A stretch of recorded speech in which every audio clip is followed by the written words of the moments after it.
সচিবালয়ের নাম পরিবর্তন করে মন্ত্রণালয় রাখতে হবে বলছেন আলাল। কাদেরের বিরুদ্ধে ট্রাইব্যুনালে খোকন চন্দ্রের ক্ষোভ। তরুণদের কাছে ধানের শীষে ভোট চাইলেন তারেক রহমান। জানাবো রয়টার্সের প্রতিবেদন, ট্রাম্পের হুমকি সত্ত্বেও রাশিয়া থেকে তেল কিনবে ভারত।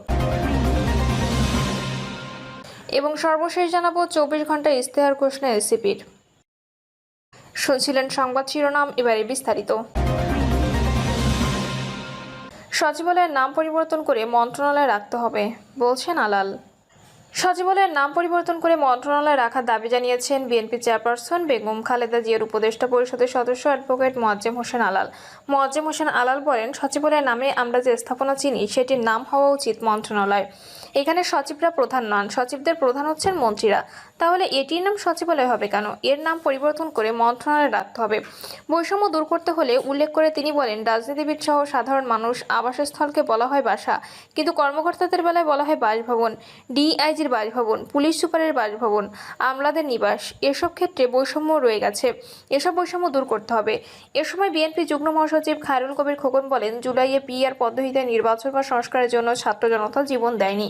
গণতান্ত্রিক পদ্ধতিতে ভোট হবে, সেখানে যে দলই বিজয়ী হোক আসবে, আমরা স্বাগত জানাবো।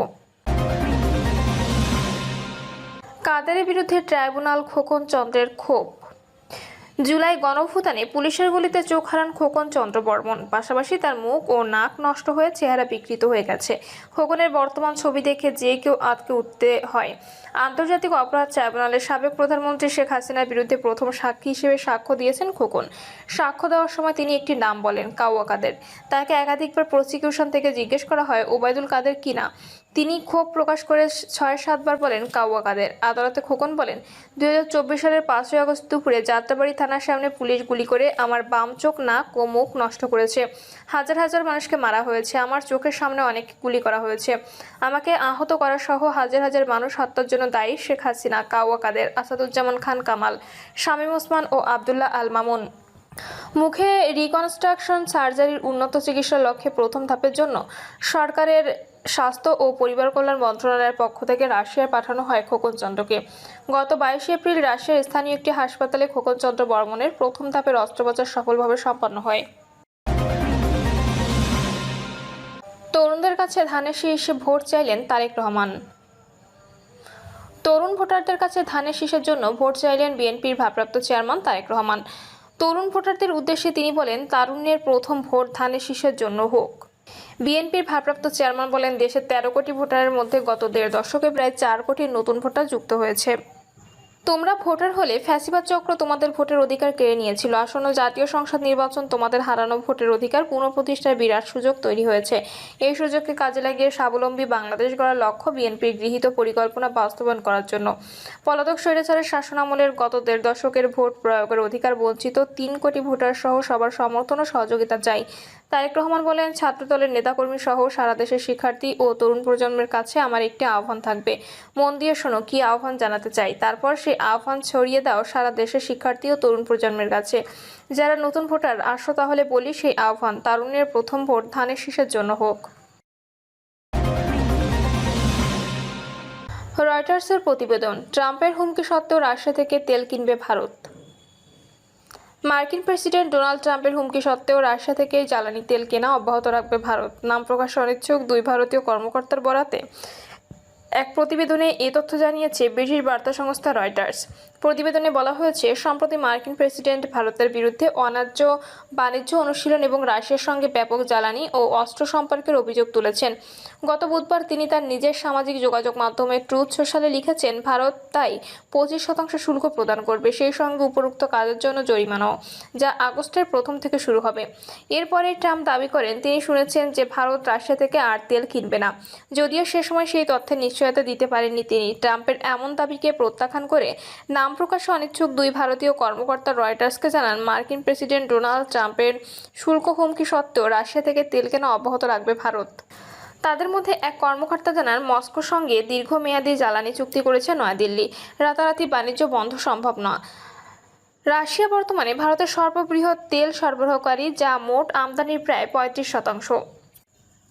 ভারতের সরকার জানিয়েছে এই আমদানি বৈশ্বিক বিনিয়মের মধ্যে হচ্ছে, কারণ রাশিয়ার তেলের উপর সরাসরি কোনো মার্কিন বা ইউরোপীয় নিষেধাজ্ঞা নেই, বরং G7 ও ইউ নির্ধারিত মূল্যসীমা কাঠামো রয়েছে। তেল ক্রয়ের উদ্দেশ্য সম্পর্কে আনুষ্ঠানিক বক্তব্যের জন্য রয়টার্সের অনুরোধে সাড়া দেয়নি ভারতের সরকারের কর্তৃপক্ষ।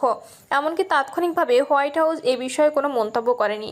এর আগে ভারতের পররাষ্ট্র মন্ত্রণালয়ের মুখপাত্র রণধীর জয়সওয়াল এক নিয়মিত সংবাদ ব্রিফিংয়ে জানান, তাদের জ্বালানি উৎসগুলোর ক্ষেত্রে বিশ্ববাজারের প্রতি নজর রেখেই সিদ্ধান্ত নেওয়া হয়।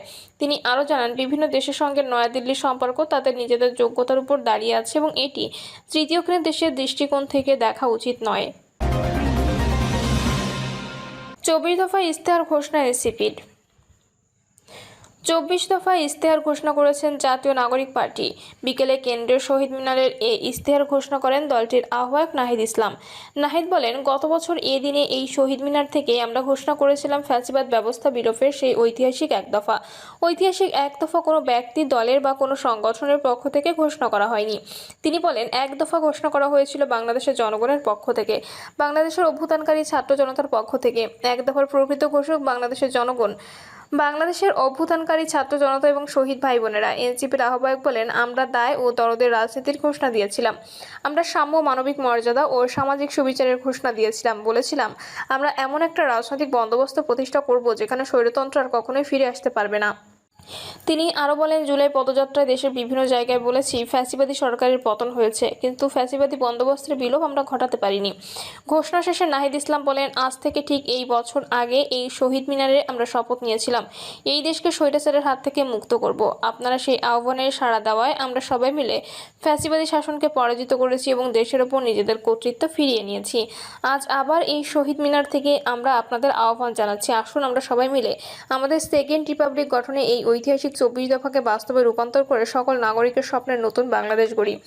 24 দফা হলো নতুন সংবিধান ও সেকেন্ড রিপাবলিক, জুলাই অভ্যুত্থানের স্বীকৃতি ও বিচার, গণতন্ত্র, রাষ্ট্রীয় প্রতিষ্ঠানের সংস্কার, ন্যায়ভিত্তিক বিচার ব্যবস্থা ও আইন সংস্কার, সেবামুখী প্রশাসন ও দুর্নীতি দমন, জনবান্ধব আইন শৃঙ্খলা রক্ষাকারী বাহিনী, গ্রাম পার্লামেন্ট ও স্থানীয় সরকার, স্বাধীন গণমাধ্যম ও শক্তিশালী নাগরিক সমাজ, সার্বজনীন স্বাস্থ্য, জাতি গঠনের শিক্ষানীতি, গবেষণা, উদ্ভাবন ও তথ্য প্রযুক্তি বিপ্লব, ধর্ম, সম্প্রদায় ও জাতিসত্তার মর্যাদা, নারীর নিরাপত্তা, অধিকার ও ক্ষমতায়ন, মানবকেন্দ্রিক ও কল্যাণমুখী অর্থনীতি, তারুণ্য, কর্মসংস্থান, বহুমুখী বাণিজ্য ও শিল্পায়ন নীতি, টেকসই কৃষি ও খাদ্য সার্বভৌমত্ব, শ্রমিক কৃষকের অধিকার, জাতীয় সম্পদ ব্যবস্থাপনা, নগরায়ণ, পরিবহন ও আবাসিক পরিকল্পনা, জলবায়ু সহনশীলতা ও নদী সমুদ্র রক্ষা, প্রবাসী বাংলাদেশের মর্যাদা ও অধিকার, বাংলাদেশি পররাষ্ট্রনীতি ও জাতীয় প্রতিরক্ষা কৌশল। প্রিয় দর্শক, এই ছিল এখনকার সর্বশেষ সংবাদ। আপডেট সব সংবাদ পেতে চ্যানেলটি সাবস্ক্রাইব করে বেল আইকনটি ক্লিক করে রাখুন।